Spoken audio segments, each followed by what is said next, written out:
Hello! Magandang madaling araw mga kapatid. Ayan, kamusta kayong lahat? Alright, may bago na naman tayong pag-uusapan ngayon para sa Panginoon. Hallelujah! Mga kapatid, ang gusto kong pag-usapan natin ngayon ay yung sinasabi nilang repentance.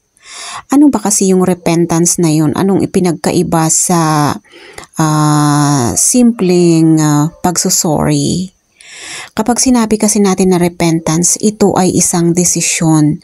Desisyon na hindi mo na, yung pinagsisisihan mo lahat ng mga pinaggagawa mong alam mong mali. Na kapag sinabi mong pinagsisihan mo na ay hindi mo na siya gagawin ulit. Ganon. So, it's a change of mindset. Sa totoo lang. Yun. Kasi nagrepent ka nagrepent ka. Ngayon, paano mo malalaman kung mali yung mga ginagawa mo? Ang sagot ko dyan, mga kapatid, ay magbasa tayo ng Biblia. Kasi nandyan lahat ng guide kung ano ba kung tama ba yung ginagawa natin o mali ba, ganon. Kasi kapag nalaman na natin yung totoo, magsisisi tayo Ayun. Tapos yung pagsisisi na yun, hindi lang siya simpleng pagsisisi. Ayaw mo na ring gawin yung mga dati mong ginagawa kasi yun na yung sinasabi nilang repentance. Hindi yun basta lang sorry. Ibang-iba ang repentance sa sorry. Ganon. So, kung gusto nyong malaman kung tama ba yung ginagawa nyo o hindi, ako personally, binabasa ko yung Biblia.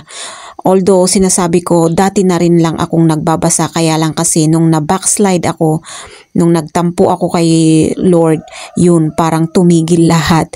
Pero ngayon, nako, buong-buo ang desisyon ko na bumalik sa Kanya dahil wala tayong patutunguhan kung nagmatigas tayo. Kasi ang Diyos pa rin yan.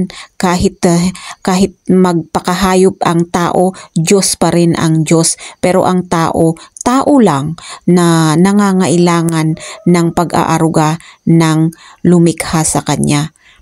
At sino ang lumikha sa atin? Si Lord, 'di ba? Si God.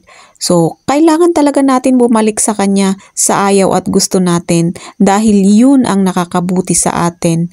Yun, doon papasok yung sinasabi kong repentance.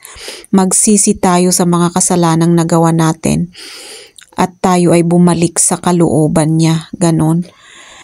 Ay, maraming salamat po sa mga nanonood sa akin. Sana may mga napupulot din kayo kahit papaano sa mga videos ko. Maraming salamat po.